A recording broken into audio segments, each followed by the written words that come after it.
اس انسان سے لوگوں کو بہت اختلاف ہیں۔ کچھ نے کہا یہ کافر ہے، کچھ نے اس کے نام کی وجہ سے کہا یہ قادیانی ہے، کچھ نے اہل بیت سے محبت کی وجہ سے کہا یہ شیعہ ہے، اور کچھ نے صحابہ کی جھوٹی گستاخیوں کے فتوے لگا کر کہا یہ صحابہ کا گستاخ ہے۔ لیکن حقیقت تو یہ ہے کہ اس انسان کو سننے سے پہلے ہمیں کیا پتا تھا جنگ جمل، جنگ صفین، جنگ نہروان کیا ہے؟ ہمیں کیا پتا تھا مولا علی صرف شیعوں کے مولا نہیں بلکہ پوری امت کے مولا ہیں؟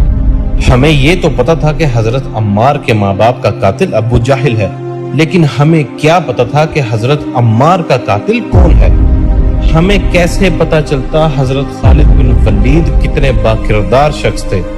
ہمیں کیا پتا تھا ابو ذر غفاری، ابو بصیر، عمر بن عاص، حذیفہ ابن یمان، ابو عبیدہ ابن جراح، ابو دردہ اور زید ابن ارقم کون تھے؟ اس سے پہلے کس نے ہمیں یہ باتیں بتائی؟ اور بھائی ایک یوٹیوب پہ بیٹھے میرے جیسے شخص کو کب پتا تھا کہ بخاری، مسلم، ابو داؤد، ترمذی، نسائی اور ابن ماجہ یہ حدیثوں کی کتابوں کے نام ہیں؟ اور بھائی ہمیں کب پتا تھا نہج البلاغہ جیسی بھی کوئی کتاب اس دنیا میں موجود ہے؟ اور آج اگر اس انسان کو سننے کے بعد ہم جیسے لوگ بھی جو نہ مدرسوں سے پڑھے، نہ کبھی جماعتوں کے ساتھ گئے، نہ کبھی کسی دینی مرکز میں گئے، پھر بھی دین کا ایسا علم رکھتے ہیں کہ ہمیں قرآن، حدیث، سیرت اور اصحاب کی زندگیوں کا کافی حد تک پتہ ہے، یہ کس نے کیا؟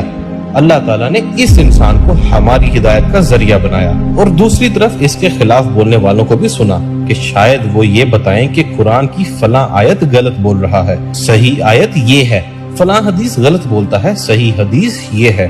ہمیں لگا مولوی یہ بتائیں گے، لیکن اس کے خلاف کیا دلیل دی گئی سن لو۔